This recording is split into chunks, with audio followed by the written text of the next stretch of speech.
해설 특강 할 때 학생분들 오셔가지고 하는 경우가 거의 없는데 왠지 요번에는 그렇게 하고 싶었어요. 그렇게 하고 싶었어. 그래서 시험 또 잘 본 학생들은 시험 잘 본 대로 면접 걱정. 당장은 이제 내가 필기를 확실히 붙는 건가? 면접 준비를 시작할 수 있는 건가? 이 걱정.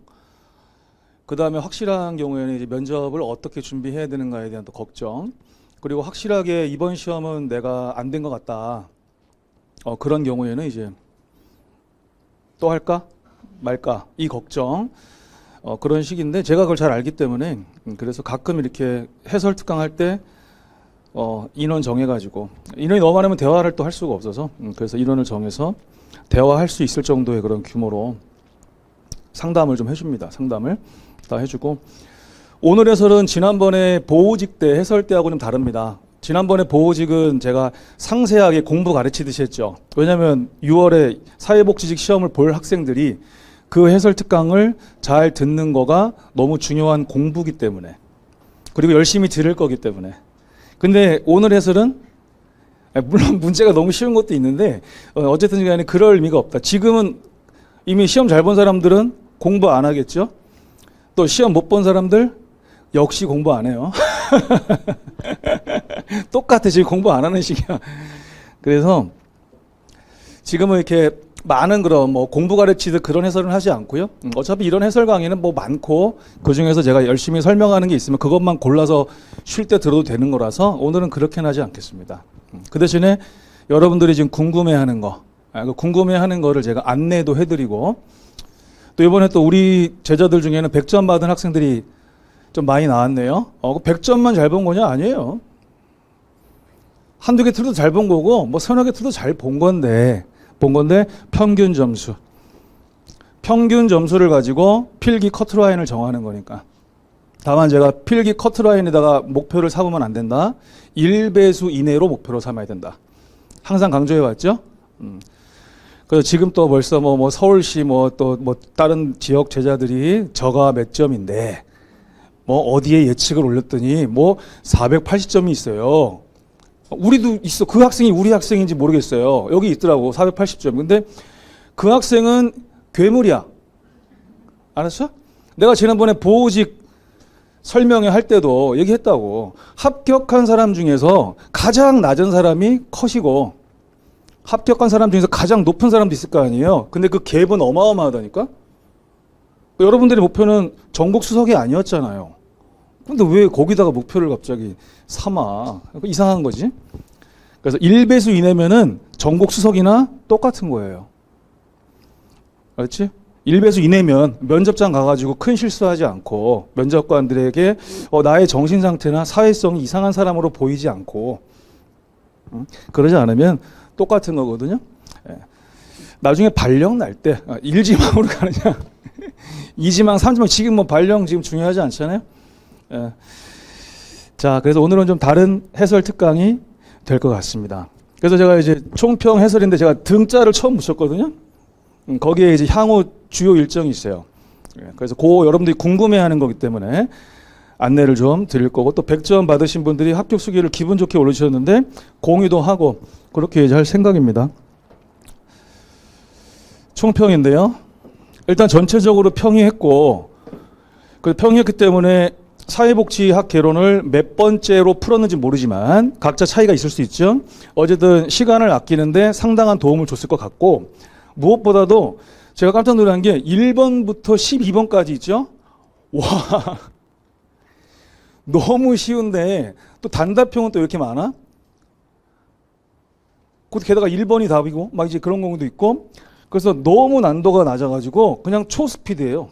초스피드. 읽으면 답 나오는 그런 문제가 1번부터 12번까지 그냥 완전히 질주를 하더라고요. 그래서 제가 이따 해설도 초스피드로 할 겁니다. 해설할 것도 사실상 없는데 그래서 시간을 상당히 아꼈다. 아마 1번부터 12번까지 푸는데 일반적으로 공부 좀 했다. 그러면은 3분에서 4분 안에 해결했을 것 같습니다. 저는 공부를 좀 학생들한테 기준을 맞춰줘야 되죠. 우리는 합격이 목표지. 근데 13번에서 이제 사회 구성주의를 알고 있었냐 모르고 있었냐 해서 잠깐 멈칫 고민. 그지? 그럼 여기서 이제 최근에 사회복사 1급을 최근에 이제 취득한 제 20회 시험 봤던 학생들은 이제 사회구성지가 1급에서는 중요하거든요. 지역사회복지에도 나오고 그 다음에 가족복지에도 나와요. 가족치료 모델에도 나와 사회구성주의가. 그랬을 때 기본적으로 사회구성주의 내용을 알았다면은 이 문제가 되게 수월한 문제인데 알면 진짜 쉬운 문제지만 처음 봤다. 지난번에 보호직 시험 때 우리 사회 문제 관점 나왔잖아요. 기능주의, 갈등주의, 상징적 상호적용주의, 사회구성주의 나왔죠? 그러니까 사회 문제를 바라보는 관점. 근데 우리 사회복지에서는 주로 지역사회 문제나 가족 문제를 바라볼 때 쓰이는데 1급에서는 중요하지만 우리 공무원 시험에는 올해 처음 나온 거거든요. 근데 어쨌든 요거를 어떻게 알았든 아니면 또 읽는 감, 제가 이제 그 안에서 힌트를 찾아라. 그 안에서 그래서 어떻게 풀었든 그거를 풀었으면은 이제 100점이고 이거 틀렸으면 95점인 거예요. 나머지는 틀릴 문제가 없습니다. 나머지는 틀릴 문제가 없어요.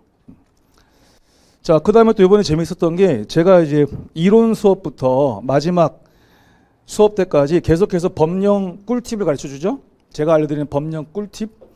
그게 한 페이지도 안 되는 그러한 팁인데 이거를 외우라고 제가 가르치죠. 내가 알려주는 팁을 외워라. 팁을.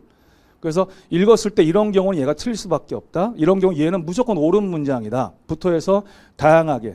어떤 건 숫자를 바꾸고 어떤 건 주어를 바꾸고 어떤 거는 서술을 바꾸고 하는데 다 중요하지 않다. 이럴 때만 중요하다. 뭐 이런 것들에서 이제 꿀팁을 알려주는데 항상 뭐라 그랬어요? 선생님이 해준 그 조언 또는 이런 팁이 시험장에서 생각나야 된다. 그래서 나는 이론 강의 때부터 작년 7월부터 이번 6월까지 1년 동안 계속 강조해온 거죠. 왜? 시험장에서 생각 안 나면 의미 없는 거니까. 찍는 팁도 마찬가지죠. 그지? 마찬가지. 근데 8번, 19번, 20번 문제가 딱 그 문제였어요. 얼마나 좋아? 이런 걸 우리가 보통 효율이라 그래. 효율. 최소의 노력으로 최대의 성과를 거뒀다. 이렇게 이제 표현하는 거죠. 제가 이제 추구하는 것도 그런 거고요. 하여튼 신기했어요. 신기했고 그 다음에 100점 소식 좀 이따가 읽어드릴게요. 읽어드리고 제가 그 다른 조교들이 알아봤는데 다른 학원에는 이런 경우가 거의 없대요. 거의 없대요. 예. 그리고 우리는 지금 카페에 지금 계속 올라오고 있죠. 100점, 100점, 100점, 100점. 오늘 또 올라왔더라고요. 계속해서. 그리고 그런 후기를 올리는 거는 요새 같은 그런 카페 분위기로 봐서는 자발적으로 글을 올려주지 않을 것 같은데 올린다라는 거는 그만큼 더 많이 있다. 글을 올리기까지 하는 학생들은 진짜 되게 뭔가 되게 감사하거나 또 의사표현을 적극적으로 하려고 하는 거지만 100점 맞았다고 의사표현 다 해야 됩니까? 카페에다가? 그러진 않잖아요. 그래서 이거보다 훨씬 많을 것 같다고 예상할 수 있고요.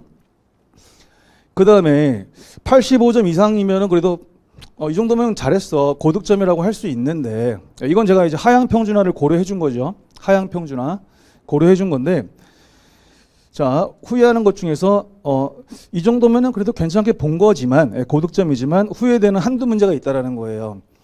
그래서 이제 어제도 어떤 제자하고 통화했는데 하나를 틀렸는데 뭐 틀렸니? 그랬더니 등간척도를 틀렸다는 거야. 왜? 그랬더니 자기가 읽을 때 순간 착각을 했대. 순간 착각을 했대. 그거 틀릴 수 없는 문제잖아요. 근데 그 등간척도 한 문제를 틀렸다는 거야. 너무 아깝죠. 그죠? 또 한 학생은 그 청소년 치료 재활센터 나왔잖아요. 8번 문제. 근데 제가 그 학생은 지금 이 안에 있는데 그 학생의 시험지를 내가 직접 봤어. 시험지를 봤어. 근데 분명히 처음에 청소년 치료 재활센터에다가 동그라미 쳤거든. 근데 X. 하고서 또 1번으로 가더라? 쉼터로? 왜 어디서 쉬어? 어디서 쉬는데 쉼터로 가더라고? 그러더니 또 거기도 또 X. 근데 4번으로 가더라고.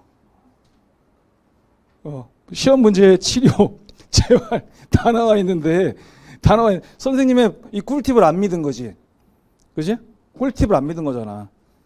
이런 법령에서의 시설의 정의는 대부분 그 정의의 그 단어가 보통 들어가 있는 게 일반적이다. 근데 그 시설의 정의를 다 외워? 얼마나 많은데 사회복 시설의 종류가 얼마나 많은데 그걸 다 외워요? 미쳤죠. 근데 그렇게 가르치는 학원도 있나 봐요. 아까 100점 후기에 보니까 뭐 다른 학원에 모의고사 보면 자기가 뭐 60점밖에 안 나온다. 근데 선생님 건 보통 80점 이상 나왔다. 그 선생님이 안 가르치는 걸 다른 학원은 되게 많이 가르친다. 책도 그렇고 이런 얘기 나온다니까. 카페에 실명으로 올린 글이에요. 이따가 그것도 읽어드릴 거예요. 자, 평이한 문제를 스스로 꼰 거죠. 그죠? 치료, 재활 다 나와 있는데 스스로 꽈죠. 출제자의 패턴을 볼 수 있어요. 이번 시험 출제위원은 정말 정직하신 성격이시고 정말 순하신 분이시고 꼴 줄 모르시는 분입니다. 뭔가 그 출제자의 패턴이 읽히지 않아요? 이분이 설마 이 정도 고난이도로 갑자기 꽈? 그런 사람이 아니라는 거지. 그것도 심리 문제. 그 다음에 제가 뭐라 했어? 시험장에서 내 목소리가 들리면 무조건 합격. 1급에서는 제가 이거를 너무너무 강조해요. 1급은 다 제가 가르친 것만 보기 때문에. 근데 공무원 시험은 5과목 중에 한 과목만 제가 가르쳤잖아요. 어쨌든 이제 사회복지학 풀 때 선생님 목소리가 들리거나 또는 다른 과목 풀 때도 내가 가르쳐준 찍는 팁이 떠오르거나 그러면 이제 플러스 알파가 생긴다 했죠. 그 얘네들이 후회 지금 하는 거죠. 더 맞았어야 되는 시험인데 아깝다. 반면 정상화 첫 해. 자, 그동안 9년 동안의 비정상적인 시대가 있었고 그 다음에 정상화 지금 첫 해인데 제가 예상된 현상이라고 그랬죠. 제가 작년 사회복지직 보호직 합격 설명회 때 예언해드렸습니다. 그거 영상 그대로 살아 있습니다. 아마 정상화 첫 해까지는 9년 동안의 비정상적인 시대의 잘못된 습성, 그 잔재가 남아있을 거고 그래서 여전히 마치 국영사가 제일 중요한 것처럼 그런 식으로 아마 공부하는 학생들이 대부분일 거다. 그래서 직렬 전문 과목의 중요성 인식 못할 거고 그리고 5과목 중에서 어느 과목을 잘 보고 못 보고가 중요한 게 아니고 평균 점수가 커트라인 이상이면 필기 합격하는 건데 다 국영사 중심으로 하다가 나중에 전문 과목들은 또 뒤늦게 시작하거나 우리 고득점 동영모의 가서 때 봤잖아요. 학생들의 성적대를. 그래서 전체적으로 하향 평준화가 지속될 것이다. 제 예상이 정말 맞았죠? 왜 사람의 습관은 잘 바뀌는 게 아니에요. 근데 분명히 내년부터는 달라질 겁니다. 내년부터는 무조건 그 사회복지가 일단 고득점 전략 과목으로 대부분 선택하실 거예요. 고득점은 먹고 들어가는 과목 일단. 그 다음에 취약 과목은 보완하는 데까지만 하는 거고. 자, 우리 이게 지난번 고득점 동영 모의고사 성적표예요. 글씨 안 보이지? 자, 안 보일 것 같아서 한 거야 지금. 성적표라고. 자, 이게 지금 31명이야. 31명의 성적표인데 자, 그 중에 한 명만 90점 이상이야. 저기 뒤에 앉아있는 저 새끼. 자, 그리고 쟤는 이번에 100점 맞았어. 어제 후기도 올렸고. 그리고 2등이 80대가 없어요. 중간이 없어. 중간이. 없다고. 그 쉬운, 내가 이번에 고득점 도형 모의고사는 원래 벌려주는 모의고사거든요. 1급 영역으로 벌려주는 모의고사인데 내가 거의 벌릴 수 없었잖아요. 이거 만약에 벌렸으면 여러분들 아마 마무리 공부할 때 의지가 꺾여가지고 포기하는 사람 막 나와요. 그래서 제가 포기 안 시키려고 기본 중심으로 출제를 하고 항시 또 문제를 낼 때 이렇게 해야 더 맞을 거야. 그렇게 해서 제가 막 선지를 바꾸고 막 그랬어요. 이게 무슨 짓이야 내가. 너무 하향 평준화가 돼 있으니까. 돼 있으니까. 자, 그래서 80점대가 없어. 그래서 2, 3, 4, 5, 6등이 70점대입니다. 평균. 근데 그 중에 79점이었던 학생이 100점 맞았다고 어저께 글을 올렸습니다. 오늘 올렸나? 어제 올렸나? 오늘 올렸네요. 오늘. 올렸어. 자, 그 다음에 7등부터가 60점대예요. 60점대고 13등부터가 50점대야. 상상을 초월하죠. 상상을. 정말 이게 대단한 거 아니에요? 야, 이게 진짜 그동안의 그 비정상적인 제도, 실무에 들어가서 평생 써먹을 과목, 이게 선택이 돼버리고, 그 다음에 합격만 하면 그냥 불살라버리는 책들, 그거를 가르치는 선생들이 짤강에서 얘기하더라고. 국영사 가르치는 선생 중 어떤 선생이, 직렬 전문 과목은 평생 써먹는 과목이니까 열심히 공부하라. 열심히 공부해라. 근데 국영사는 들어가면은 쓸모가 없으니까 책 다 불살라버려라. 이렇게 얘기하던데? 그러니까 왜 공부하는 건데? 그냥 시험을 위해서 공부하는 거잖아. 그지? 예. 요새는 어학도 어려서부터 가르치기 때문에 고등학교 정도까지 어학 실력이면 공무원 생활하는데 아무 지장 없어요. 아무 지장 없다고. 아무 지장. 그리고 대부분의 공무원은 실무하면서 외국어를 쓸 일이 없습니다.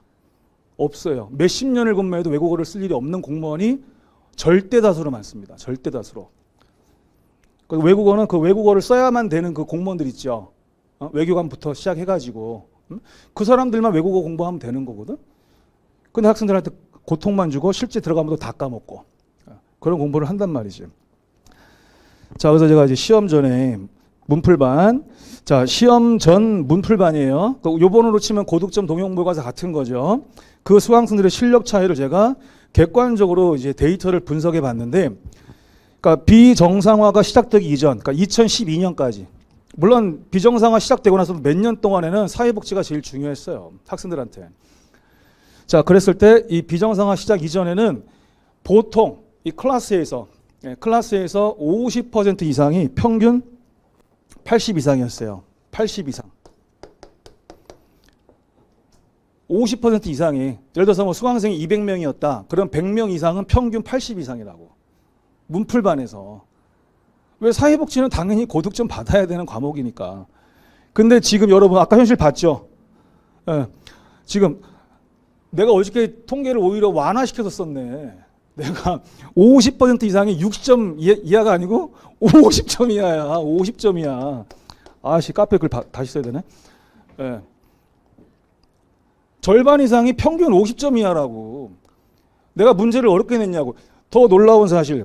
이때는 내가 문제를 어렵게 냈어요. 왜 너무 실력들이 많고 휴먼 장학금을 줘야 되는데 아니 막 다 소수점대에서 막 다다다다 붙어 있으니까 어떻게든 변별력을 더 생기게 하려고 제가 막 어려운 문제를 막 섞어서 냈다니까. 근데 평균 80 이상이었어. 근데 지금은 어떻게 하면 한 명이라도 더 점수를 더 받게 해줄까? 이하. 이러는데 50점 이하라고. 이게 정상화 첫 해 내가 예상했던 현상. 그래서 이런 말도 했죠. 위로의 말로 너무 걱정하지 마세요. 너만 사회복지학 공부 안 한 거 아니에요. 대부분이 사회복지학 공부 열심히 안 했어요. 알았죠? 그래서 100점 받았다고 좋아하는 학생들, 그 학생들은 일부예요. 일부인데 우리 학원에 제일 많을 뿐이에요. 제일 많은 정도가 월등하게 많을 뿐이에요. 왜? 항상 기본적으로 중요한 거 맞아야 그 다음에 어려운 것도 맞을 수 있는 거죠. 기본적으로 중요한 거를 반드시 맞게 해주는 거, 그게 우선순위고 그 다음에 벌려주는 거거든. 그 다음에 시험에 안 나오는 거를 많이 가르치나 봐. 한심하게. 자, 그러면 됐죠? 됐고 그 다음에 100점 후기 한번 보세요. 오늘 오신 분 중에 100점 맞으신 분 95. 100은 저기 있고 95. 또 90. 다른 단계별로 있네. 자, 자,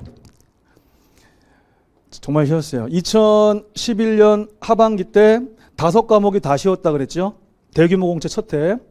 그런 시험은 역사상 한 번이었습니다. 5과목이 전부 쉬웠어요. 이번에도 좀 그렇습니까? 선생님들의 그 어떤 총평이 어떻습니까? 어려웠다고 하는 과목 행정법 있었습니까? 그렇습니까? 적어도 한 과목 이상 어려웠겠군요. 그렇죠? 적어도 한 과목 이상은 어려웠을 거다. 근데 제가 왜 얘기 드리냐면은 2011년 하반기 때 전 과목이 다 쉽게 나오는 초유의 사태였는데 그때 수험 생활을 조금만 하고 이게 되게 중요한 얘기예요. 올해 합격한 사람들한테는 안 중요한데 내년을 대비해야 되는 분들한테는 중요하기 때문에 말씀드리는 거예요. 2011년 하반기 때 가장 난도가 낮은 시험이었는데 이때 조금 공부하고 시험 봤는데 떨어진 학생들 있죠. 떨어지긴 떨어졌는데 자기 딴에는 아깝게 떨어졌다. 이런 사람도 있잖아요. 근데 내가 공부 많이 안 했잖아요. 그럼 이걸 일반화시킵니다. 그때는 엄청난 사건이어서 지금 시간이 지났지만 그래서 그때 떨어진 애들이 거의 99% 2012년에 또 떨어집니다. 이때는 대부분 새로 시작한 애들이 대부분 붙어요. 물론 장수생도 있죠. 근데 정말 놀라운 게 이때 처음 수험 생활을 시작해서 조금 몇 달 공부하고서 시험 봤는데 뭐 공무원 시험 별거 아니네. 일반화 시켜버렸다니까. 요번 시험도 그 많은 시험 중에 하나예요. 일반화 시키지 마세요. 알았죠? 그래서 이때 안일하게 생각하고서 공부 열심히 안 했던 애들 이때 거의 다 떨어졌어요. 저는 그 사실을 알고 있습니다. 왜 이때는 대부분의 학생들이 다 여기 있었어요. 남부에. 방문각 남부. 그때는 방문각이라도 안 했어. 그냥 남부라고 했지. 남부. 하여튼 그랬다고 여기가. 그래서 이때는 또 뭐예요? 역사상 가장 어려웠던 시험이었지. 특히 사회복지학이 제일 어려웠어요. 영어보다 더 난도가 높게 나왔거든요. 그래서 극과 극의 시험이 이어졌단 말이에요. 요번에 또 좀 쉬웠다. 근데 필기가 떨어진 거야. 떨어졌어. 근데 만만하게 보지 마. 알았어요? 큰일 납니다. 큰일 나. 자, 100점 후기 하나 볼까요? 너무 간단해. 가다반 기준 사회복지학 100점입니다. 교수님 짱짱맨 감사합니다. 카페에는 실명으로 다 있습니다. 자, 하여튼 교수님 짱짱맨 감사합니다라고 했고요. 2 보겠습니다. 안녕하세요. 지방직 시험 후기 올립니다. 올해 시험은 어쌤을 만나서 좋은 성적을 받은 것 같아요.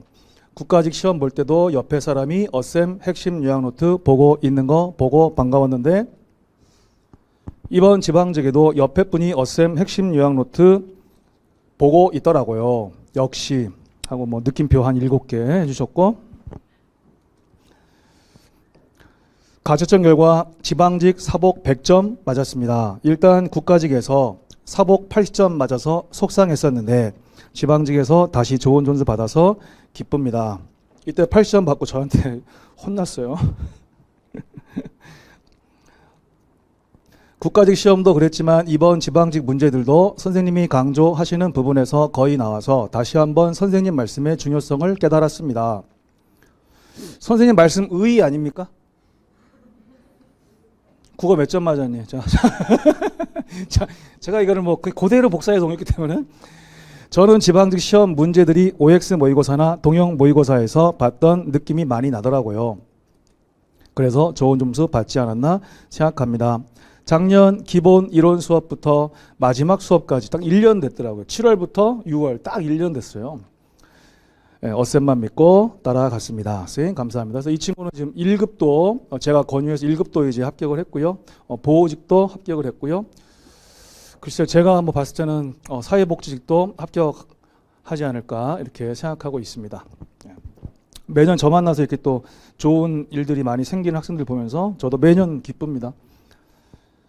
세 번째, 어쌤거리 쭉 따라간 비전공자 인강 학생인데 쌤 말씀 덕분에 마인드 컨트롤 잘하고 막판에 별표 친 거 답 생각할 때 어쌤 말이 떠올랐어요. 사복 100점 맞았고 총점은 480. 총점이 480이면 이제 평균 96이죠? 괴물입니다. 신경 꺼. 신경 끄라고. 자, 두시고 그 다음에 어쌤 정말 감사합니다. 제가 이렇게 말해도 불안해하는 학생들이 있어요. 지난번에 우리 보호직 때 저기 국영사 세 과목 다 쉬었다고 막 난리 났었잖아요. 근데 그게 그 선생님들 입장에서는 더 쉽게 느껴지는 거예요. 그죠? 더 쉽게 느껴지는 거고. 근데 기본 실력이 없는 학생들은 기본적으로 얘가 어려운 문제인지 쉬운 문제인지를 몰라요. 기본기가 약한 학생들. 그 자체를 구별할 수가 없어요. 자체를. 그건 제가 이제 보호직 설명회 때 얘기해 줬는데 제가 2010년도에 제가 41명의 41명의 제자들을 면접 코칭했거든요. 장기간. 근데 이때 남자 학생들 컷이 72.5였고 여학생들 컷이 73.5였어요. 컷이. 근데 남학생만 얘기할게. 저한테 남학생이 29명 지도받았어요. 30명인가? 29명, 여자가 12명, 그래서 41명이었는데 그때 우리 학생들은 73에서 95까지 있었다고. 엄청 넓죠? 점수대가. 근데 얘가 괴물이라니까. 얘가 이제 괴물이야. 얘가 전국 수석이에요. 전국 수석. 그때 전직열 수석이었던 걸로 제가 기억하거든요. 실강이에요, 실강. 휴먼 장학생. 그리고 2등이 86이었어요. 얘가 근데 전국 차석이에요. 보호직 전국 차석. 괴물이지? 그 72.5 이상이면 일단 필기 합격한 거잖아요. 이 당시에 제가 왜 면접 코칭까지 했냐면은 면접만 가지고 최종 합격을 결정했어요. 면접 점수로. 필기 점수 아무 의미 없어. 아무 의미 없다고. 걔는 입장권만 받은 거야. 거기서 진짜로 되는 사람은 면접으로만 가렸기 때문에 제가 면접 전문가니까 얘네들을 하나하나 코칭을 했어요. 41명 중에 안타깝게 여학생 2명이 떨어지고 39명이 붙었지만 이거는 어마어마한 합격률입니다. 어마어마한 합격률이라고 정말. 하도 중요해서 하고 대부분이 뭐다? 86점 이하였다라는 거지. 그 대부분이 70점대였어요. 합격자들의 대부분이 70점대였다. 80점 이상 별로 없었어. 그래서 맨 위에서 노는 사람들 때문에 여러분들이 막 걱정하거나 그러시지 말라. 자, 제가 기본적으로 75점에서 80점 정도면 웬만하면 붙을 수 있다. 다만 문제가 다 너무 쉽게 나오면 거기서 조금 더 올라가겠지만 그렇지 않다면 보통 75에서 80. 그리고 서울시는요. 서울시는 역대 컷이 80 넘은 적이 없었어요. 아직까지. 이번에 만약에 그런 일이 나온다? 그러면 역사상 최초입니다. 5과목으로 시험 봐가지고 서울시가 커트라인이 80점이 넘은 적이 없다니까? 없어. 그런 일이 생기면 역사상 최초가 되는 거예요. 자, 최초가 될지 아니면 일반적이 될지 그거는 이제 보면 알겠죠. 자, 하여튼 그래서 감사하다. 괴물. 이 학생 그 대신 나중에 이제 합격하면 일지망한 지역으로 가겠죠. 그렇죠? 그건 좋지. 자, 그 다음에 오늘은 너무 피곤해서 좀 쉬고 체합하고 꼭 합격 쓰기 쓰러 올게요. 오늘 하루만 쉬는 게 아닌가 본데?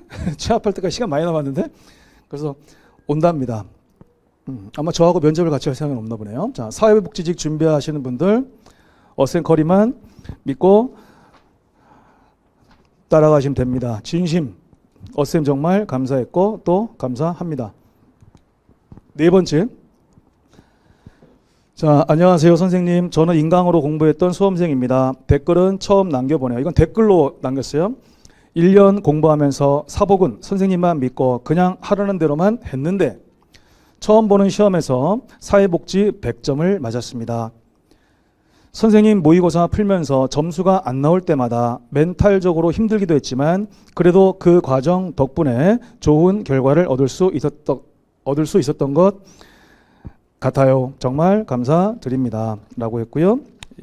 이어서 같은 사람이에요. 다른 과목도 강의 중간중간 알려주셨던 객관식 찍는 방법 덕분에 생각보다 잘 나온 것 같아요.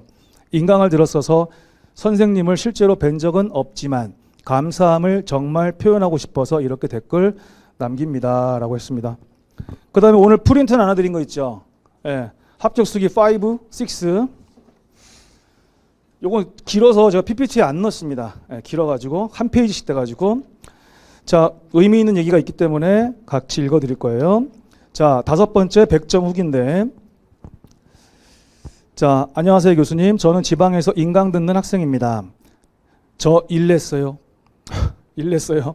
공무원 공부에 베이스가 있는 것도 아니었고 사회복지학 전공도 아닌데 사복 국가직 85, 지방직 100 맞았어요. 이번에 지방직 사복이 캐리해서 합격할 것 같아요.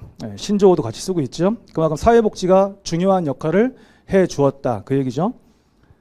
저 솔직히 익명 단톡방에 같이 공부하는 분들이 있는데 다른 교수님 강의 교재 보니까 구성도 다르고 같은 이론인데 내용 설명도 완전 다른 부분들도 많길래 다른 교수님 모의고사 쳐보니 65에서 70점 받더라고요. 교수님 모의고사는 80점 밑으로 내려가 본 적이 없는데 그래서 교수님을 의심했던 적도 있었어요. 다른 교수님들 교재는 훨씬 더 내용이 많고 처음 보는 내용도 많은데 어대훈 교수님 요약 노트가 부실한 게 아닌가. 그렇지 않고서야 아무리 다른 교수 모의고사라도 65점 받을 리가 없다. 마지막까지 교수님도 제 실력도 의심하고 시험장 갔는데 제가 사실 아침에 일어나자마자 이 글을 쓰는 이유는 어제 시험을 보는데 이게 뭐지? 출제자가 교수님 책을 보고 출제했나? 제 책이죠. 제 책을 보고 출제했나 싶을 정도로 그냥 교수님 모의고사 느낌이었어요. 이런 얘기를 저는 매년 들어왔거든요. 근데 얘는 이걸 처음 듣는 것처럼 카페에 글을 안 읽어봤나 봐. 아무것도. 그 다음 마지막 문제 빼곤 거침없이 풀었던 것 같아요. 혹시 마지막 문제도 가르쳐 주셨었나요? 흐흐. 마지막 문제는 교수님이 처음 보는 내용은 그냥 맞다 해라. 맞다 해라고 하신 것 같아서 맞나요? 과감하게 찍었더니 맞췄어요. 이것도 제가 알려드린 꿀팁 중에 하나죠. 네, 하나고 이건 여러 가지 꿀팁을 적용할 수 있는 문제였고 이따 얘기할 거고 진짜 특히 문제 중심 기록은 나올 때 저도 모르게 하면서 소리를 내버렸어요. 제가 시험 전날 안 좋은 일이 있어서 밤을 새고 갔더니 영어를 8문제나 그냥 찍어서 70점이 나왔는데 사복 100점이 진짜 다 만회해 줄 것 같아요. 그래서 의심해서 너무 죄송하고 이건 죄송해 해야죠. 네. 너무너무 감사하고 자다가 일어나서 이거 글이라도 남겨야 한다고 주절주절 흐흐흐. 교수님 가상으로밖에 못 뵀지만 교수님이 가르쳐 주신 내용 선물로 보내주신 컴사로 시험 잘 보고 왔습니다. 너무너무 감사하고 마킹 실수 안 해서 합격하면 후기도 남길게요. 이 학생 글을 읽으면서 그 생각이 났어요. 그 생각이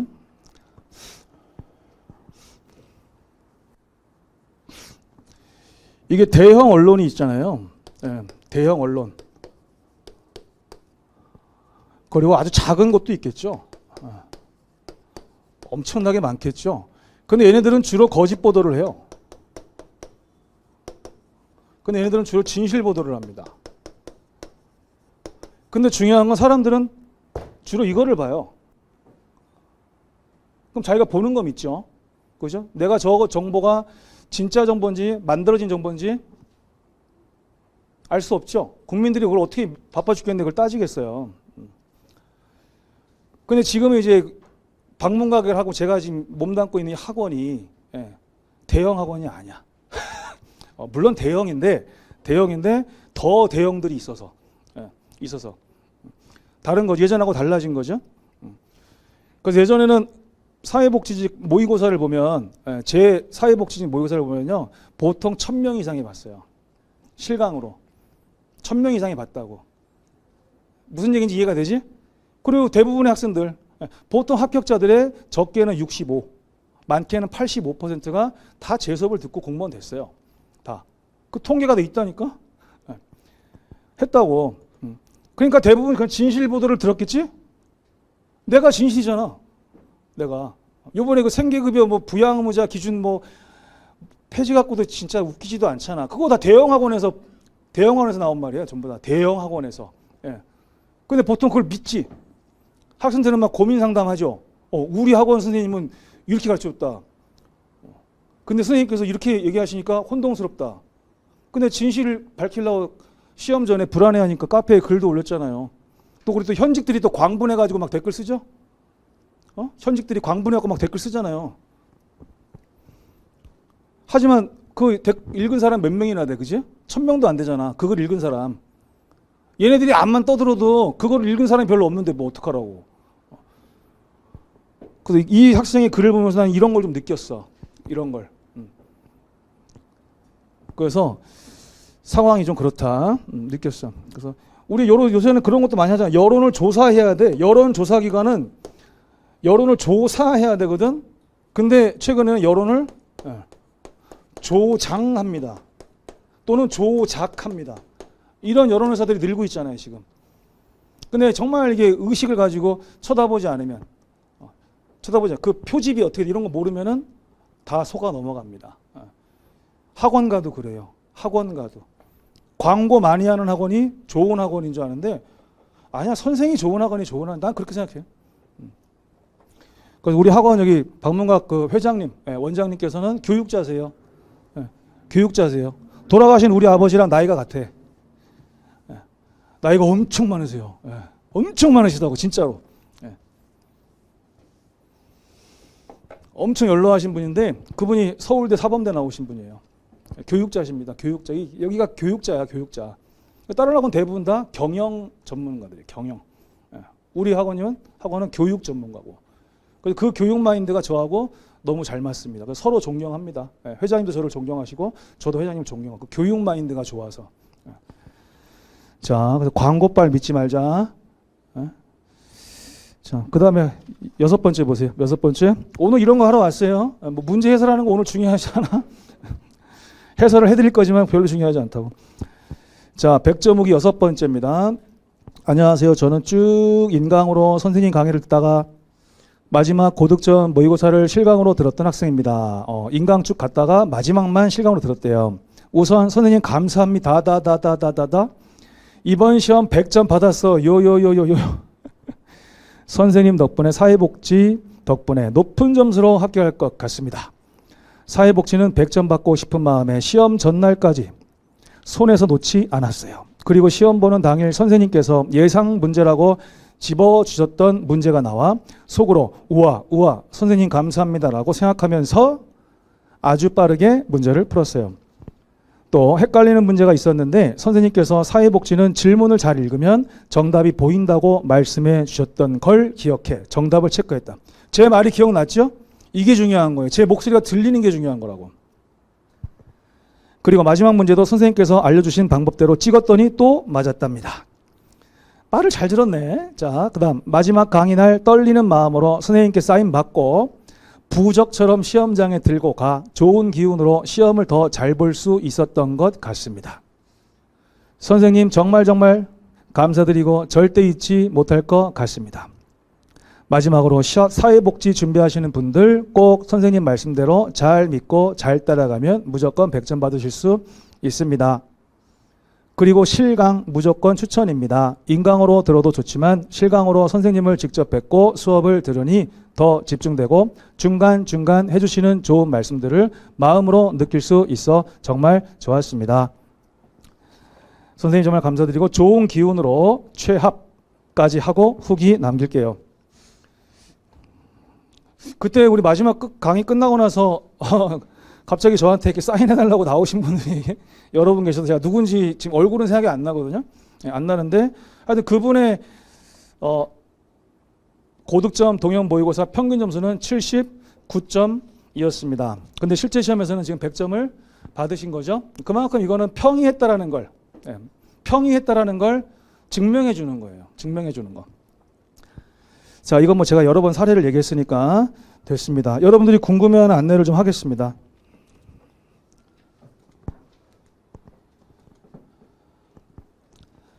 자, 6월 하순 중에, 그러니까 6월 말이 다 되기 전까지 6월 하순 중에 제가 면접 특강 일정을 안내해 드릴 겁니다.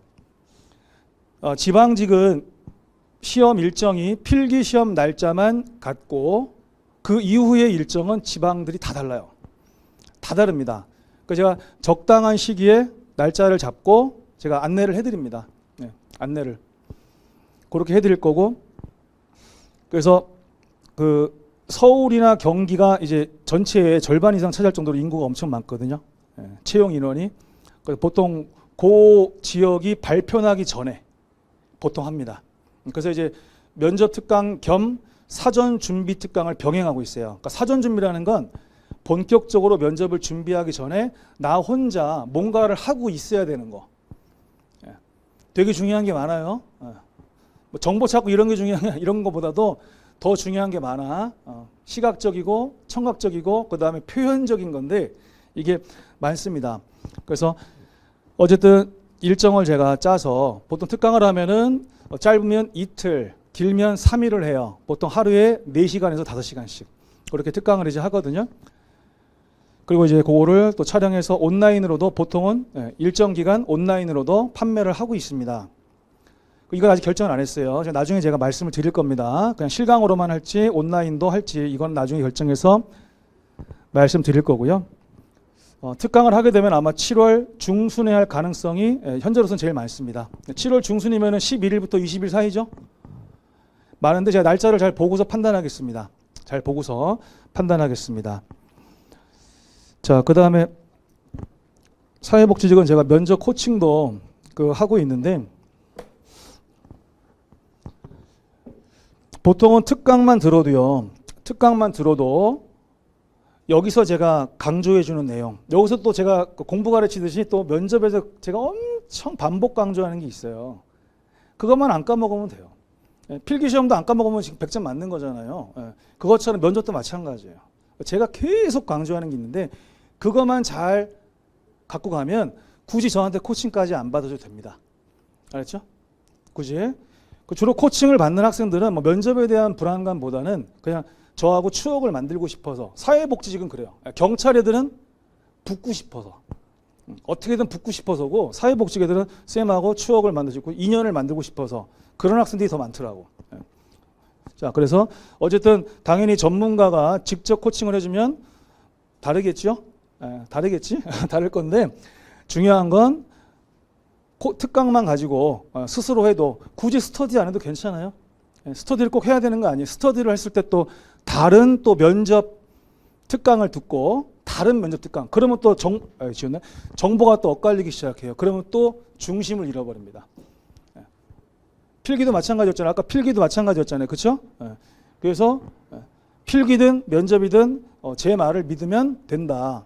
그래서 하여튼 특강 들어보시고 코칭도 할 건 제가 수요 파악을 할 거예요. 저도 이제 스케줄을 짜야 되니까 제가 카페에 글을 올릴 거고, 만약에 본인이 필기 합격을 하면 나한테 면접 코칭까지 받고 싶다. 받고 싶다. 그러면 이제 비밀 댓글로 의사표현 하게끔 할 겁니다. 비밀 댓글로. 그렇게 할 거예요. 그래서 기본적으로 올패스 수강생들은 다 되고요. 올패스는 제 강의를 처음부터 끝까지 다 듣는 학생이잖아요.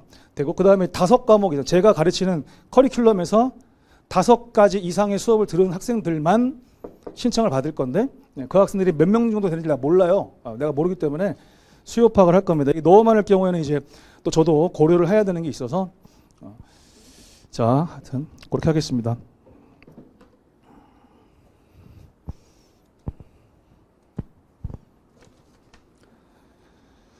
자, 좀 아까는 이제 필기 합격하시고 그 이유를 걱정하시는 분들이라면 이건 좀 다릅니다. 올해 시험을 봤는데 난 올해 힘들 것 같다. 지금 뭐 합격 예측 시스템에다가 내 점수를 지금 걸어놨는데 난 아무래도 필기가 안 될 것 같다.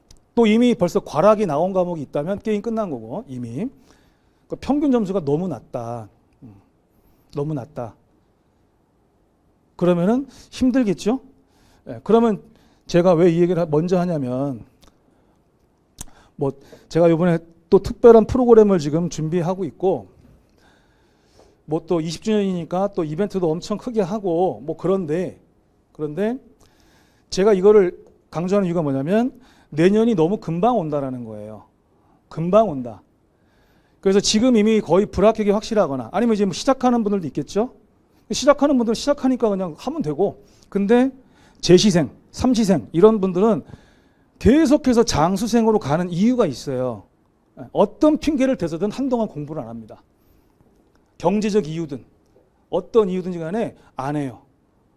하지만 저는 항상 이렇게 얘기합니다. 공부가 중요한 시기라면 달러빚을 내서라도 공부만 해라. 그게 돈 버는 거다. 한 회라도 빨리 붙는 게 그게 돈 버는 거다. 강조해요. 그래서 제가 어떤 학생은 11년 만에 합격한 학생도 봤고요. 어떤 학생은 지금 12년째 계속 수험생인 사람도 있어요. 있어. 왜 그럴까요? 안 변해. 사람이 변해야 되는데 안 변해요. 그리고 항상 뭐 때문에 떨어졌다. 계속 핑계만 대요. 계속. 그래서 난 아닌 것 같다. 그러면은 설명회 때 오시고 정말 뜻깊은 전국에 우리 현직 제자가 올 거예요. 충청도, 영남지방, 호남지방, 그 다음에 경기도, 인천, 서울 이렇게 올 거거든요. 한 10명에서 12명이 올 겁니다. 일요일인데 전국에서 옵니다. 대단하지 않아요? 와가지고 막 이런 업무 저런 업무적인 얘기를 많이 해줄 거예요. 사회복지직이 근무하는 곳이 와 되게 다양하네. 주민센터, 행정복지센터, 시군구청에 과 엄청나게 많고 시도청에도 많고 와 그렇구나 할 건데 제일 중요한 거는 바로 시작해라. 요번에 안 되신 분들 바로 시작해라. 내년 금방 온다. 제가 지금 조교가 있잖아요. 그죠? 저 조교가 이번에 아마 합격할 겁니다. 이번에 합격할 건데 제 예상입니다. 제 예상. 근데 매번 조교가 이제 새로운 조교가 나타날 거 아니에요. 그죠? 그럼 제가 항상 조교한테 가장 먼저 하는 말, 내년 금방 온다. 선생님이 노량진에서 학생들 가르치면서 이렇게 시간 빨리 간다라는 걸 매년 느끼고 있어. 진짜 노량진 시간이 너무 빨라. 뭐 이론반 한 번 끝나면 2달 지났고, 이론반 한 번 또 끝나면 또 2달 지났고, 정말 빨리 끝나. 제가 공무원 생활할 때, 또 민간에서 노인복지 분야에서 일할 때 이렇게 시간 빨리 간다는 거 느껴본 적 한 번도 없었습니다. 한 번도. 노량진에서는 진짜 시간이 빨리 가요. 훅 가. 그 평균 줘서 한 10점 올리는 거 있죠? 그거 쉬운 일 아니에요. 네, 쉬운 일 아니라고. 자, 그래서 하여튼 강조를 드립니다. 나와 함께 같이 한번 제대로 시작해 보자. 우리 그 실강에서 계속 1등했던 우리 저 남학생도 수험 기간이 깁니다. 길어요. 근데 이번에 사회복직, 보호직 이쪽으로 바꾸고 나서 또 사회복직 수업 들으면서 본인의 인생이 바뀌었다는 거예요. 수험생으로서 삶이 완전히 바뀌었다는 거예요. 무엇보다 자신감, 어느 과목이 잘 되고 장학생으로서 인정받고 너무 좋다는 거예요. 그러니까 1관왕, 2관왕, 지금 3관왕 앞두고 있잖아요. 이게 너무 중요하다는 거거든요. 자, 이제부터 이제 어제 본 20문제 해설을 시작하는데 난도가 낮은 문제들이 너무 많다 보니 제가 웬만하면 해설을 줄이겠죠. 예. 이렇게 해서 효율적으로 진행을 하도록 하겠습니다. 자, 로마니 신의 어떤 사회복지 개념 변화 방향인데 이거는 뭐 설명할 게 없죠. 예, 일단 가장 기본은 뭐 자녀적 복지에서 제도적 복지 이쪽이니까 여기에 맞추면 되는 거죠. 예. 그래서 뭐 당연히 특수성에서 보편성이고 선별성에서 보편성이고 그렇게 가겠죠. 설명할 게 없고. 그 다음에 자, 개별 가구의 소득 평가액과 재산의 소득 환산액. 우리는 이렇게 외웠죠. 소득 인정액은 계소평 더하기 제소한. 이렇게 외웠죠. 그래서 계소평 더하기 제소한. 완전 단답형이죠. 읽자마자 이게 소득 인정액을 아니까 이건 소득 인정액이 1번에 가 있으나 4번에 가 있으나 똑같지? 네, 똑같은 그런 이제 문제였고요. 그 다음 카두신의 아동복지 서비스. 이번에 고두점 할 때도 이 문제 여러 번 나왔죠. 일단 제가 중요한 거 틀리지 말라고 정말 그만 반복해주고 싶은데 여러분 점수가 너무 안 나와서 반복한 거예요. 너무 안 나와서. 근데 여기서 뭐라고 돼 있어요? 부모의 일부분 대행한다고 돼 있죠. 여기서 답 나왔네. 그지? 일부 대행 나왔잖아요. 지지는 대행이 없지. 그 다음에 대리는 대행할 때 전부 대행이지. 일시적이든 영구적이든 전부 대행이잖아요. 전면 대행. 답이 여기서 나왔고요. 부모의 역할을 충족한다. 그래서 부모 역할을 충족하는 게 뭐예요? 보충해 준다는 거지. 채워준다는 거지. 해설할 게 없어요. 너무 기본이 지금 다 별표 3개 플러스 뭐 이런 건데. 주거복지시설. 그러면 노인 주거복지시설은 양, 공, 주. 양로시설, 주택, 공동생활인데 공동생활 앞에 요양이 있네. 요양이란 말이 있으면 무슨 시설? 의료복지시설. 그렇죠? 노인 의료복지. 이런 거 맞았다고 좋아하는 게 아니고 당연히 맞아야 되는 거지. 자, 그 다음에 밀착가족은 가족끼리 너무 붙어 있는 거지. 유리가족은 가족끼리 너무 떨어져 있는 거지. 이건 극과 극입니다. 극과 극. 극단이라고 했잖아요. 내가 이제 필기할 때도 극과 극이다 그랬어요. 그러면 둘 중에 가족끼리 딱 붙어 있는 거 그쪽은 교류가 많겠어요? 적겠어요? 교류가 엄청나게 많을까? 엄청나게 적을까? 그렇죠. 엄청나게 많겠지. 밀착돼 있잖아. 비밀이 있을까 없을까? 비밀 없으면 비밀 생기면 그건 배신자야. 배신자. 근데 뭐라 그래? 밀착가족은 가족 성원 간 상호작용이 부족하다. 말이 돼? 그러니까 지금 계속해서 어때요? 너무 쉬운데 답이 너무 빨리 보이고 심지어는 또 그런 게 1번이야. 시간도 아끼고 얼마나 좋아? 체계로 이 3개 설명할 것도 없어요. 그냥 읽고 4번 봐봐. 자, 엔트로피 폐쇄체계죠. 폐쇄체계 안 좋은 걸 할지 내가 엔트로피는 안 좋아. 엔트로피하고 균형은 안 좋은 개념이야. 걔는 폐쇄체계야. 근데 체계 외부로 에너지가 유입됐다. 이미 개방체계네. 이미 개방체계. 그래서 유용하지 않은 에너지가 감소하는데 좋은 거네. 앞에다가 네거티브 붙이면 되는 거죠. 네거티브 엔트로피, 네겐트로피. 그래서 반대로 나왔고. 사회복사 역할 활동사례인데 와 진짜. 자, 행동가 나왔고 한부모 가족의 청소년. 클라이언트죠. 지역사회 내 방과 후 서비스죠. 그걸 이용할 수 있도록 연계했다. 다 가르쳐줬네. 연계자 이퀄 중개자, 브로커. 그러니까 계속 지금 너무 쉬운 문제가 나오잖아요. 그다음에 우리 조교 이 문제 보면 열받을 텐데 잠깐 귀 막어. 청소년복지지원법상 청소년 복지시설 중 학습, 정서, 행동상 장애가 있는 청소년을 대상으로 정상적인 성장과 생활을 할 수 있도록 해당 청소년에게 적합한 치료, 교육 및 재활 다 하셨잖아. 이거 무슨 시설이야? 청소년 복지시설이죠? 그러면 문제 풀 때 어떻게 풀어? 청소년 공통, 치료 나왔고 재활 나왔고 끝났는데 뭘 어떡하라고. 여기서 야 출제자가 이렇게 쉬운 문제를 낼 리가 없어. 그러면 또라이 그냥 보이는 대로 하라고. 법적인 시설의 정의는 그 단어가 대부분 들어가 있다. 자, 이거 안 됐으면 좋았네, 그지? 처음 이걸 했다가 아니야 이걸 했더라고. 아이씨. 선생님 말이 떠올라야 돼.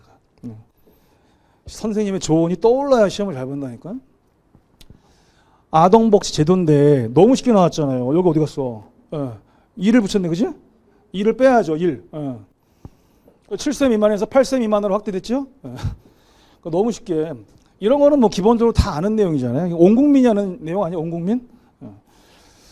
자, 그러니까 이렇게 간단한 문제가 이번에 많이 나왔어요. 이렇게 간단한 문제 있죠? 그냥 딱 단어가 답이 되는 거. 이런 게 이렇게 많이 나오는 시험 드물어요. 일반화 시키지 마세요. 알았죠? 그래서 얘는 조선시대에 처음 나온 거다. 민간 구율 제도다. 그랬지? 그래서 의창하고 상평장은 이어져 왔지만 사창은 조선시대 들어서 처음 생긴 거다라고 했고, 밑에 있는 것들은 다 고려시대 상설 구빈기관들이었고. 초스피드라니까. 자, 연대별이죠. 연대별. 제가 필수 암기, 그 다음에 선택 암기 나눴죠. 어떤 거는 재정연도와 시행연도까지 외워라. 그죠? 나눴죠? 지금 8개가 나와. 8개 중에 6개가 필수 암기예요. 엄청난 거 아니겠어요? 8개 중에 6개가 필수 암기에서만 나왔다고. 그리고 2개는 세모, 선택 암기에서 나왔고. 어떤 건 물론 제가 외우지 말라 그러죠. 근데 또 기분 좋게 답이 또 1번이야. 아니 61년, 63년, 60년대 볼 필요가 없잖아. 이런 것들이 시간을 더 아껴줬어요. 사회복지학개론에 시험 보는 시간을 더 아끼게 해줬다고. 맞는 건 물론이죠. 조지와 열린 이것도 징그럽게 했죠. 네. 자, 어쨌든 어디 갔어? 소극적 집합주의가 나왔고, 지금 반집합주의나 소극적 집합주의는 우파죠. 우파니까 자본주의를 옹호하는 입장이겠죠. 그래서 시장을 중시하며까지는 맞지. 우파니까. 근데 자본주의 체제의 조절 능력을 믿어 복지국가에 반대? 이것도 우리가 엄청 했죠. 우리 이념 6개 쫙 써놓고서 라인 있었지? 라인. 그랬을 때 반집합주의 라인 애들은 복지국가에 반대. 페이비언 사회주의 그 라인에 있는 것들은 복지국가를 어떻게 지지한다? 열광적으로 지지한다. 소극적 집합주의 라인에 있는 애들은 어떻게 복지국가에 대해서 제한적 지지 입장. 그 다음 마르크스주의는 반대. 또 육분법에서 페미니즘 가면은 제한적 지지. 녹색주의는 반대. 그래서 6개 중에서 3개가 반대, 2개가 제한적 지지, 하나가 열광적 지지. 자, 그래서 여기서 지금 뭐라 그랬어요? 얘가 조절 능력을 믿으면 정부의 개입 필요 없죠. 그렇죠? 그래서 자동적으로 조절되지 못하기 때문에 그 자본주의에서 나타난 시장의 문제, 시장의 실패 현상, 그 점에 대해서만큼은 적절한 규제와 조절 또는 통제가 필요하다. 즉 적절한 국가의 개입이 필요하다. 하지만 그거 이상의 개입은 하지 말아라. 왜? 자본주의는 좋은 거니까. 끝. 제한적 지지 입장이었어요. 그래서 12번까지는 너무 쉽게 나왔고, 그 다음에 너무 빨리 나왔고 답이 막 그런 문제가 많았는데 13번에서 이제 이 사회구성주의를 내가 1급에서 배운 적이 있느냐, 아니면 뭐 다른 어디서 배운 적이 있느냐, 이거에 따라서 여기서 이제 95냐 100이냐 이게 나눠지는 거라 했어요. 자, 기본적으로 사회구성주의는 주관적인 정의를 강조해요. 보는 사람에 따라서 시각이 달라질 수 있다. 시각이 달라지기 때문에 해결 방법도 달라질 수 있다. 그러면 주관적인 사람들끼리 뭔가 의사를 모아가려면 서로 무엇을 많이 해야 될까요? 대화를 많이 해야 돼. 나랑 생각 다르니까 다 무조건 벽치고 살아? 그러면 안 되지. 그러면 안 되지. 그게 힌트예요. 그래서 이게 공부할 내용이 별로 없는데 그 조금의 내용을 읽고 공부하면서 눈치채고 있었으면 너무 쉬워지는데. 왜냐하면 여기서 자, 이건 해설을 좀 해줘야죠. 이거는 처음으로 단독 출제가 됐으니까. 자, 외적으로 동일한 현상도 개인의 믿음, 전통, 관습 등에 따라 다르게 인식될 수 있다. 이거 지금 주관성을 강조해요? 객관성을 강조해요? 주관성을 강조하는 거죠. 같은 현상인데 개인에 따라서 다르게 보인대. 이게 주관성이잖아요. 그래서 근데 바로 밑에 얘가 나오네. 과거의 객관적 실체와 객관적 사실관계 파악. 객관적인 실체, 객관적인 사실관계 파악이 중요해요. 그럼 얘는 객관성을 강조하죠. 그러면 기억하고 니은이 서로 완전 반대잖아 지금. 같이 갈 수 있어요? 말도 안 되지. 그래서 기억하고 니은이 같이 갈 수 없잖아. 그러면 여기서 자연스럽게 1번 탈락, 4번 탈락이야. 만약에 이걸 몰랐어도 답은 이 안에서 나와야 되는 거예요. 그지? 내가 객관식에서는 어떻게 답을 찾아가야 되는지가 얼마나 다양한 방식이 있었어요? 그거를 계속해서 가르쳐 주잖아요. 틀려도 1, 4번으로 틀렸다? 그러면 그분은 객관식에 재능이 없고 그런 사람들이라고. 자, 그럼 이렇게 하겠지? 그 다음 디귿을 봐. 현실에 대한 사회적 구성은 주로 대화를 통해 이루어진다. 그럼 여기서 이제 어차피 디귿은 다 들어가 있잖아. 그지? 그럼 나 이걸로 할까? 이걸로 할 거야. 근데 대화를 통해. 아니, 객관적인 실제가 있다고 믿으면 굳이 대화가 필요 없지 않을까요? 필요 없지 않을까? 그런 거예요. 똑같은 현상을 봤는데 누구나 다 똑같이 본데 뭐 대화를 해. 누구나 다 똑같이 보는데. 그지? 야, 하늘이 파랗다야. 뭐 파래? 저기 구름도 있는데. 그리고 저기 뭐 파래? 남색이야, 남색. 하늘색 아니고. 그럼 서로 막 싸울 거 아니야, 그지? 대화하는 거지, 그지? 뭐라 검색해볼까? 막 이렇게 하면서. 그래서 서로 주관이 다르기 때문에 대화를 통해서 이루어진 상호작용을 강조하는 거지. 상호작용. 그래서 사회복사도 이 사회 구성주의적 관점을 따르는 사회복사라면 그 사람들이 서로 다른 생각하고 있잖아요. 입장도 다르잖아요.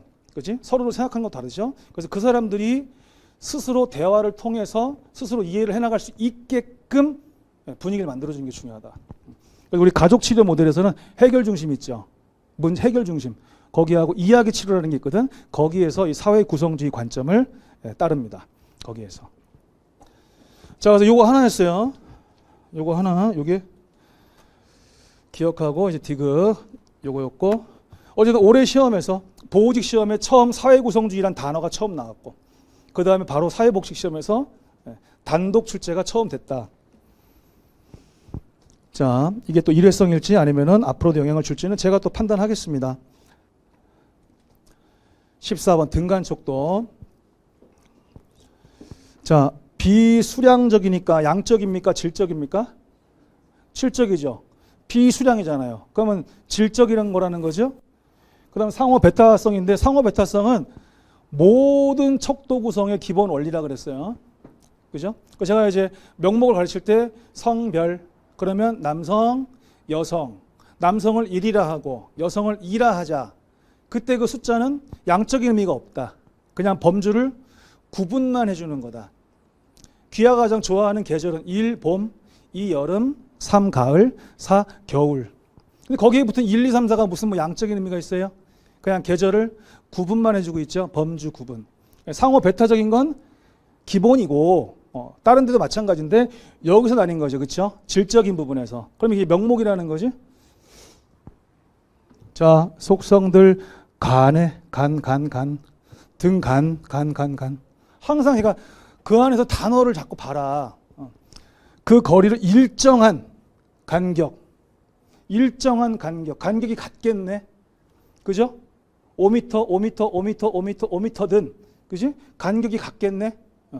그러면 등간, 동간 이렇게 되겠죠. 그렇게 해서 얘는 확실하게 답이고, 해당 속성이 전혀 없는 상태인 절대 제로, 절대 0. 그러면 끝났죠. 비율. 이거 하나 틀린 사람이 있다니까. 눈이 뒤집혔대. 잠깐 뒤집혔대. 이걸 아마 못 보지 않았을까요? 못 보면 답이 어떻게 나오니? 그럼 답이 나와요? 자, 몰라. 틀렸으면 끝이지 뭐. 자, 집단사회복지에서 파페가 로스먼 세 가지 모델이 있었죠. 자, 우리는 뭐 발사, 조치, 상상으로 일단 세 가지 정도를 외우고 있고, 치료 모델은 문제가 있는 집단 구성원들, 그 문제를 뜯어 고치는 거였죠. 그래서 1, 2번. 그 다음에 사회적 목표 모델인데, 여기서 이 사회적 목표에서 말하는 이 목표가 뭐니? 이걸 외우라 그랬어요, 제가. 사회적 목표에서 말하는 그 목표는 바로 민주주의야. 민주주의를 지키는 거, 민주주의를 발달시키는 거. 그래서 얘는 민주적 과정의 원칙을 따른다. 민주주의의 주인은 누구예요? 국민이듯. 여기서는 구성원이겠죠? 그럼 구성원들이 스스로 할 수 있게끔 도와줘야죠. 그래서 조력자 역할을 주로 하는 거죠. 조력의 역할을 주로 하는 건데, 여기서 갑자기 뭐 기술 제공, 정보 제공, 이상하잖아. 그 다음에 교육 강의 중심? 주입식이야? 주입식? 아니지. 민주주의 아니네. 그지? 그래서 안 맞는다 그랬습니다. 기록 유형. 우리 이거 별표 1개죠. 휴먼 별표 1개. 그 지난 사회복지 때 기록의 일반론이 한번 나왔고, 신기하네. 사회구성주의 한 줄 나오고, 이번에 단독 나왔고, 그 다음에 사회복지직에서 기록의 일반론 한번 나오더니 이번에 유형이 나왔네. 이거 최초예요 지금. 근데 제가 이제 1급에서는 매년 나온다고 그랬죠. 그래서 우리가 수업을 계속 한 거죠. 했는데, 자, 옳은 거예요. 중요한 건 옳은 거야. 시간을 아끼라는 거지, 시간을. 문제 중심 기록은 문제 영역을 목록화하여 각 문제에 대한 주관적 정보, S네. 그지? 객관적 정보, O네, O. 그 다음에 사정한다, A. 그 다음 계획을 세우지, P. 그래서 외워라. SOAP 방식을 활용한다. SOAP 방식. 그 사례도 있죠, 사례. 거기 있는 사례는 이제 1급에 기출된 사례를 제가 이제 책에다 실어드린 거예요. 그래서 이걸 딱 보면서, SOAP 나왔네? SOAP? 된 거였어요. 그 다음에 이제 과정 기록이 있는데, 얘하고 또 바꿔치기 하고, 얘하고 또 바꿔치기 하고, 이렇게 세 개를 가지고 서로 2, 3번, 3, 4번 이렇게 바꿔치기 한 거죠. 그 사회복지사와 클라이언트 간에 있었던 모든 일을 대화 형태로 기록한다. 여기서 말하는 대화 형태라는 건 직접 화법을 말하는 거거든요. 직접 화법. 이 대화를 이 이야기로 착각한다? 그러면 그 사람은 이거를 몰랐을 때 틀릴 수 있죠. 이거는 안 외웠어. 선생님 외우란 건 안 외웠어? 그 다음에 이거는 또 지 마음대로 착각을 해? 그럴 수 있죠. 여기서 말하는 대화 형태라는 건 직접 화법. 안녕하십니까? 네, 안녕하세요. 식사는 하고 오셨어요? 네, 먹고 왔습니다. 이렇게 적으라는 거야. 이렇게 적으라는 거야. 그래서 이렇게 적는 거가 기본적으로 과정 기록이죠. 그렇죠? 과정 기록은 사회복지사 클라이언트 간의 면접 내용. 면접 내용이 대화 내용이죠. 대화 내용을 가능하면 직접합법으로 적는데 꼭 직접합법으로 적어야 되는 건 아니다. 근데 대부분 직접합법으로 적는다. 왜? 그게 시간을 아끼거든. 안녕하세요라고 말했더니 클라이언트 분도 네, 안녕하세요라고 대답했다. 그럼 글씨를 많이 쳐야 되잖아. 그지? 안녕하세요. 안녕하세요. 네, 안녕하세요. 이렇게만 치면 되는 것을 안녕하세요라고 말했더니 네, 안녕하세요라고 대답해. 이러면 이거 시간을 더 쳐야 된다고. 당연히 기왕에 할 거면 직접합법을 하는 게 낫죠. 그 얘기였어. 그 다음에 3번 정보 수집을 통해 얻은 자료를 선택하여. 그럼 다 안 적네요. 그렇죠? 골라서 적는 거지. 골라서 적는 게 요약 기록이지. 그렇죠? 또는 이야기체 요약 기록이죠. 그 다음 사회복사의 성찰과 슈퍼비전. 그것을 위해서 면접 내용과 슈퍼바이저 코멘트 부분을 구분하여 기록한다. 그래서 이제 과정 기록은 이렇게 3칸으로 하기도 하고 이렇게 2칸으로 하기도 한다. 그랬어요. 그래서 3칸으로 하면은 거기에 면접 내용 쫙 안녕하세요. 네, 안녕하세요. 이렇게 쭉. 그다음 사회복사 의견. 이거를 쭉 읽고 이제 내가 뭘 잘했고 못했고 뭔가 사회복사로서 판단하는 게 있겠죠. 근데 여기에 슈퍼비전. 그러니까 슈퍼바이저가 이 부분을 어떻게 잘했고 이 부분을 어떻게 좀 보완해야 될 것 같고 다음에 이렇게 하면 안 되고 저렇게 해야 될 것 같고 또 의견을 주는 거죠. 그러면 3칸. 만약에 슈퍼비전을 빼면 2칸. 또는 사회복서 의견을 빼도 2칸. 이렇게 되는 거죠. 그렇게 해서 과정 기록이었어요. 어쨌든 이제 기록의 유형이 처음으로 공무원 시험에 등장했다. 그러면서 우리는 또 뭘 또 느끼냐? 1급 시험의 영향을 매년 받고 있구나. 이거는 이제 계속해서 발견을 하고 있는 사실이죠. 빨리 끝내고 우리 학생들하고 뭘 먹으러 갈까 지금 계속 그 생각하고 있어요. 자, 17번 사회보장급여의 이용 제공 및 수급권자 발굴에 관한 법률상 시군구 지역사회 보장에 관한 계획에 대한 설명인데, 자, 시군구 생활보장위원회라는 것 자체가 존재하지 않죠. 우리는 이름을 정확히 외우라 그랬어요. 시도에는 시도 사회보장위원회, 시군구에는 시군구 지역사회보장협의체. 이름을 정확하게 외우라. 그게 함정이니까. 근데 그거를 생활보장위원회로 바꿔놨죠. 그러면 얘는 틀렸겠구나. 그래서 시군구니까 지역사회보장협의체가 나와야지. 그러면 기억 탈락, 기억 탈락, 기억 탈락. 그럼 니은 다 있네. 니은은 무조건 맞는 문장이네. 그지? 근데 4년마다 봤는데 뭐 굳이 뭐 안 봐. 4년 안 봐. 이러진 않을 거겠지? 쌤이 보지 말라 했는데. 자, 그 다음 시군구 의회에 보고를 거치는 건 맞죠? 시군구 계획이니까 여기다 보고도 해야죠. 근데 바로 장관한테가 너무 높이 가네. 내가 항상 뭐라 했어요? 바로 위. 시군구 바로 위는 시도. 그럼 시도지사한테 제출해야지. 그럼 시도지사가 또 시도의 계획을 세워가지고 누구한테? 보건복지부 장관한테. 그지? 그럼 보건복지부 장관은 사회보장기본법에 있는 사회보장위원회, 위원장님 국무총리 더 높네? 그럼 사회보장위원회에다가 보고 끝. 올라가고 올라가고 올라가고 이렇게 했죠.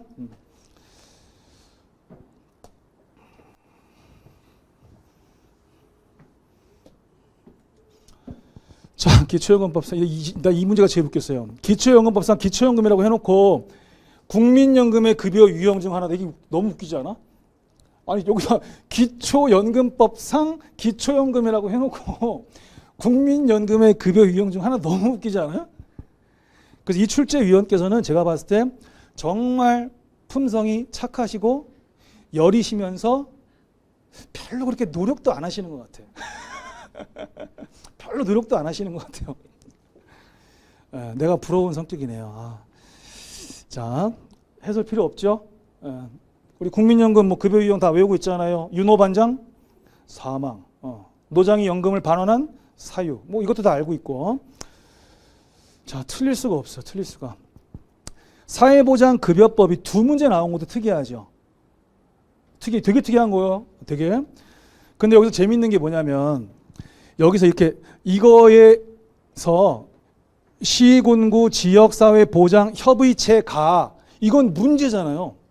그리고 이 문제에 나오는 내용은 맞는 거지. 그치? 여기에 있잖아. 여기에. 이거는 맞는 거잖아요. 완전히 맞는 거잖아요. 이거 봐봐. 그럼 내가 뭐 얘기하려고 하는지 느낌 왔어? 아까 17번 문제를 보라고. 17번. 여기서 뭐야? 시군구 생활보장위원회가 심의한다 그랬죠. 아니 이 문제를 17번에 내놓고 바로 19번에서 야야 너 아까 17번 너 잘못 찍고 오네. 너 다시 돌아가서 답 고치고 와. 가르쳐주는 거잖아. 지금 시군구 지역사회보장. 그러면 이걸 딱 보는 순간 약간 부정확했던 기억이 정확해지지. 아니다. 다시 가서 답 고치고 오는 거야. 출제자분이 착한 걸까요? 게으른 걸까요? 바보일까요? 나 같으면 이렇게 안 내지. 그지? 내가 이렇게 내면 일부러 맞으라고 내겠지. 제발 좀 하나라도 더 맞아라. 정답률 100%가 왜 이렇게 안 나와 하면서. 자, 그래서 여기서 이제 진실을 밝혀주셨네. 밝혀주셨고. 심의 자문하는 업무. 이것도 1급에서는 몇 번 나왔었지만 공무원에서는 처음 나온 건데 꿀팁. 꿀팁을 써야죠. 항상 단어 힌트가 있다. 항상. 그럼 지역 사회보장이죠? 그죠? 시군구 사회보장급여죠? 시군구 지역 사회보장. 뭐 지역 사회보장, 지역 사회보장. 단어 다 똑같잖아요. 그 다음에 시군구 사회복지시설 평가기준 제정? 사회보장이 없네? 없네? 이상하네? 그 다음에 읍면동 단위 지역 사회보장협의체 구성 및 운영. 그리고 저희 읍면동단이 이 협의체도 시군구청장이 만드는 거잖아요. 그죠? 자, 그랬을 때, 이렇게 하죠. 그 다음에 사회복지시설평가 기준이면 무슨 법이 떠오를까? 우리가 공부한 법 중에 제일 중요한 법. 사회복지사업법이 떠올라야지. 그죠? 법령특강에서 다루는 그 조문 수업하는 그 법, 그 법이 제일 중요한 법들이잖아요. 똘랑 7개밖에 안 돼. 우리가 수업한 게, 조문 수업한 게. 그래서 딱 보면서 이거는 이 법이 아니야. 이건 사회복지사업법이지. 그죠? 보건복지부 장관 및 시도지사는 3년마다 사회복지시설에 대한 평가를 실시하여야 한다. 제가 이건 문장을 외우라 그랬죠? 통문장. 이건 사회복지사업법령에 있는 거지. 자, 그렇게 해서 답을 찾는 거였어요. 꿀팁.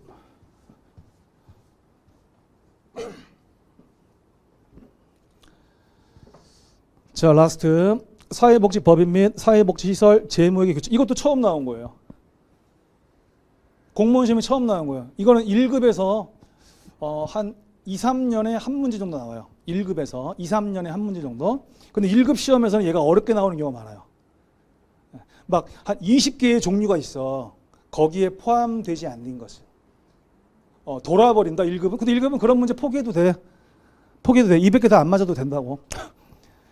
근데 이거는 암기를 묻는 게 제가 해설에도 써놨죠. 이 문제 때문에 암기를 별도로 해야 될 내용은 없다. 제가 수업 때 해드린 보편타당한 상식. 보편타당한 상식으로 쳐봅시다.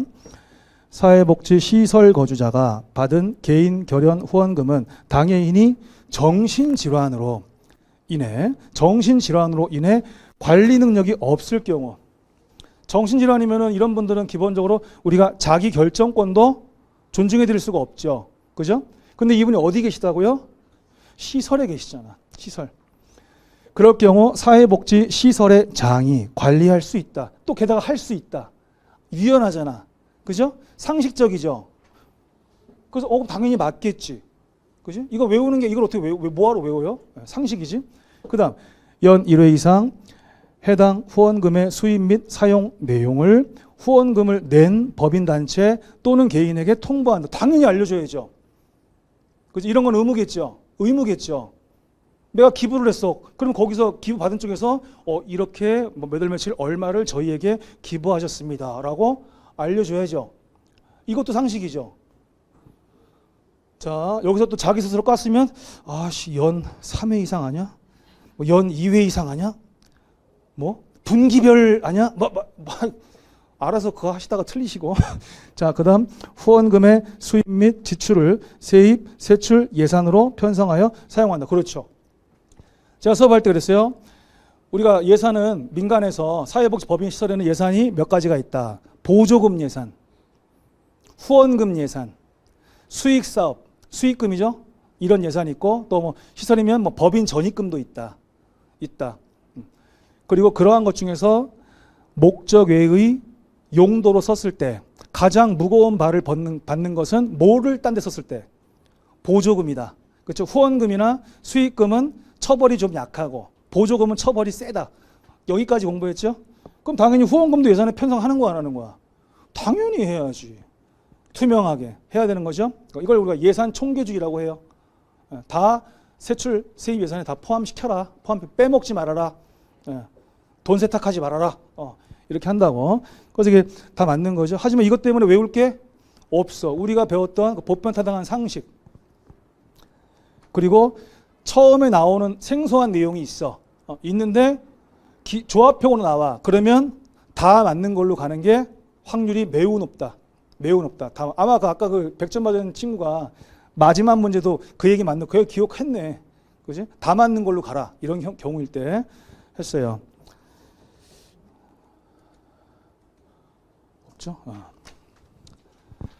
자, 오늘은 문제 해설 짧게 했고요. 앞에 이런저런 이야기, 잔소리 포함, 100점 후기까지 좀 특별한 그런 특강을 했습니다. 여기서 이제 마치도록 하고 저하고 오늘 약속하신 분들은 또 같이 이동을 또 하도록 하겠습니다. 자, 좋은 소식 있기 바라고 그렇지 않은 분들은 빨리 마음 잡자. 수고하셨습니다.